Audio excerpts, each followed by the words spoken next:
That the South African economy is in a recession is now widely accepted.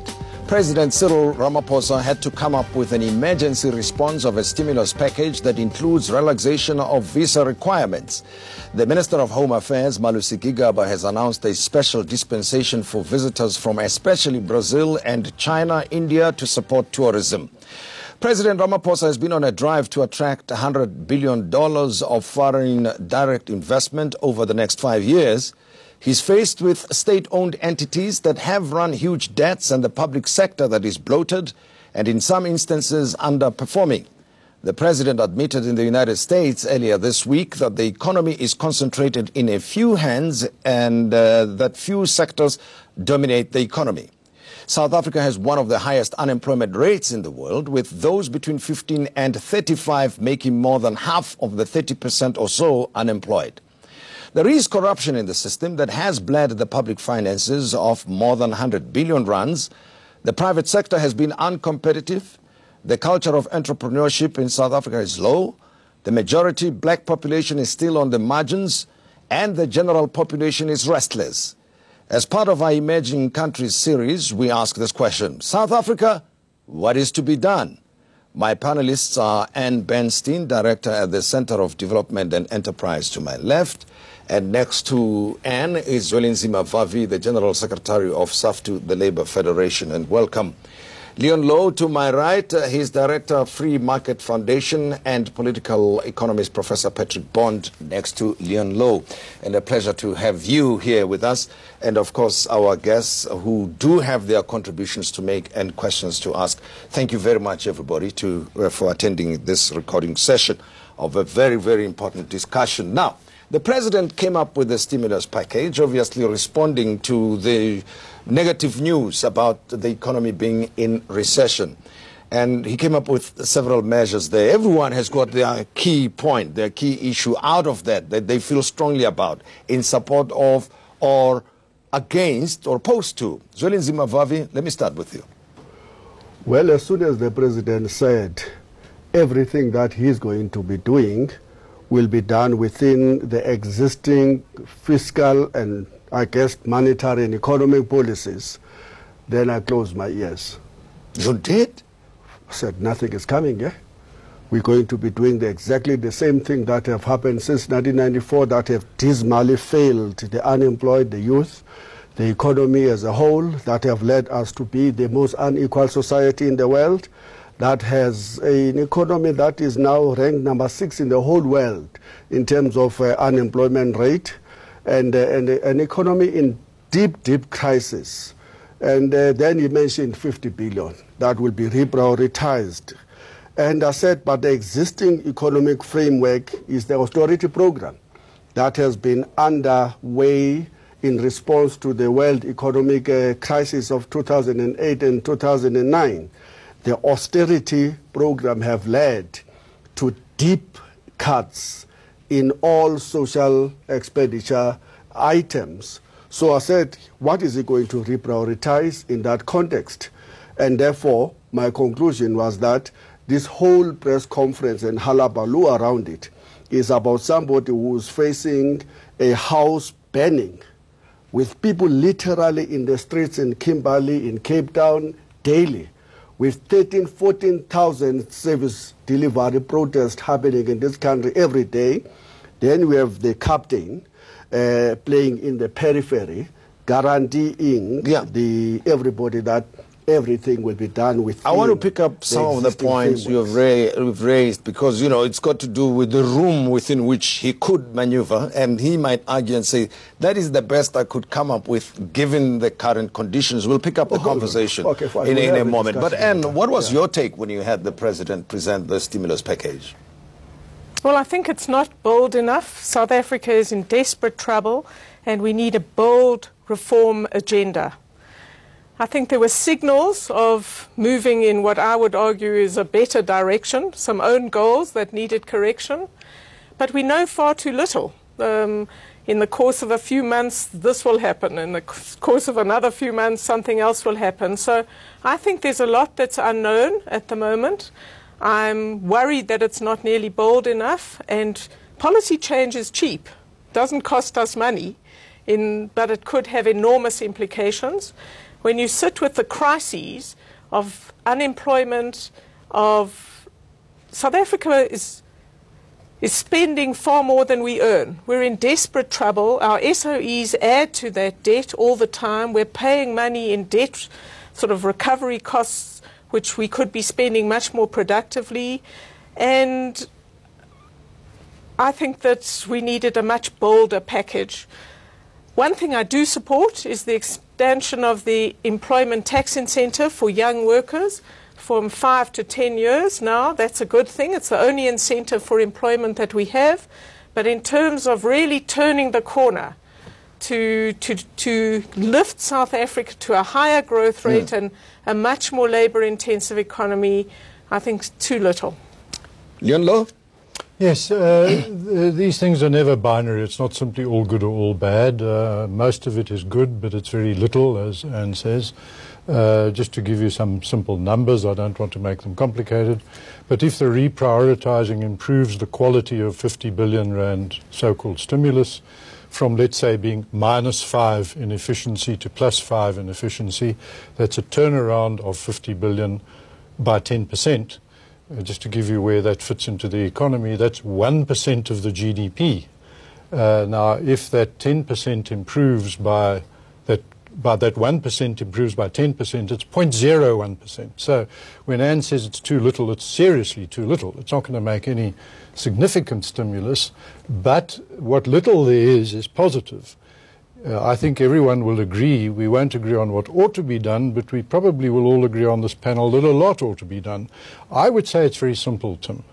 You simply look around the world and you say, which are the economies that have high growth and strong currencies and are rich, and what do? And what they do is really not rocket science. It's not very complicated.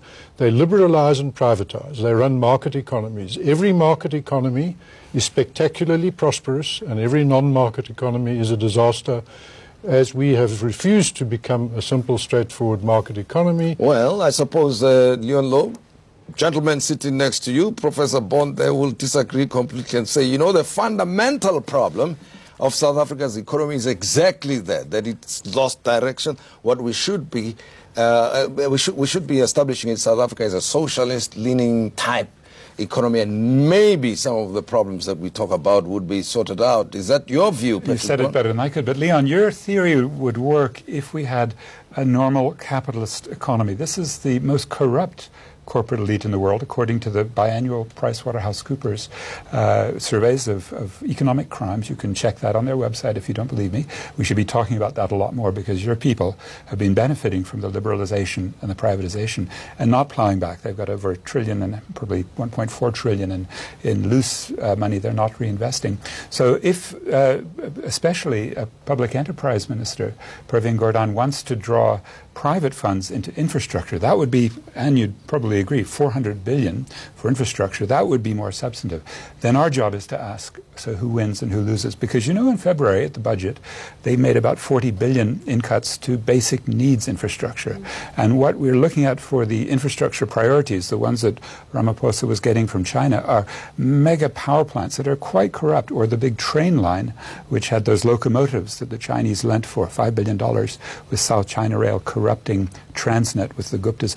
Those mega projects is where I would say big money is coming, but we should be very careful, because it's probably... So I get a sense that you're not that optimistic after all. I mean, obviously when something is packaged and given a name and announced in the manner that it was, it, you know, captures our minds, and we end up discussing it, and we believe that it will solve our problems. Now, let's get to the politics as well of it, and I'll come to you, Zwelinzima Vavi, again, because we'll hear people around the president, in the government, and his own party saying, yeah, well, you can have this stimulus package, but it goes against the resolutions of the ANC at Nasrec. Which one becomes which here? The National Development Plan, stimulus package, Nasrec resolutions, which one do you think is likely to see the light of day and make, well, however marginal, difference to the economy? That's $1 billion question. Nobody knows, really. What is in the mind of the president is the directives he received from the Nasrec conference, which in the most talk about expropriation of land without compensation, is that the agenda of the 10-member panelists, which include the chairperson of Agri South Africa, is that where we are going to with that type of collection of individuals? Or is it the rating agencies who keeps on saying, stick in this line, you dare move around, we're going to punish you, we already have you on negative, we're going to take you into a complete junk status in terms of your investment rating? Is it the people who are marching in the streets demanding jobs and service delivery, who are fighting against evictions and all of that?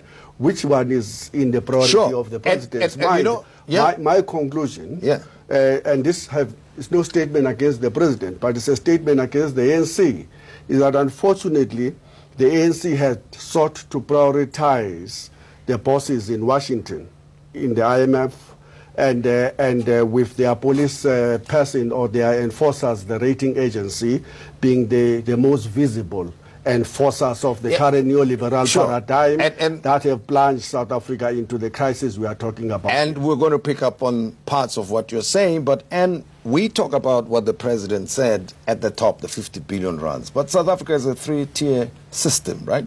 We talk about the unemployment rate in a generalized fashion, but you'll find that the rate is lower unemployment-wise in, say, Gauteng and Western Cape compared to Limpopo, Eastern Cape, and so on. But what do you think, then, the other levels of government should be doing to support the stimulus package? It may not work, in other words, in other parts of the country, simply because of the conditions that prevail there and the capacity that is there.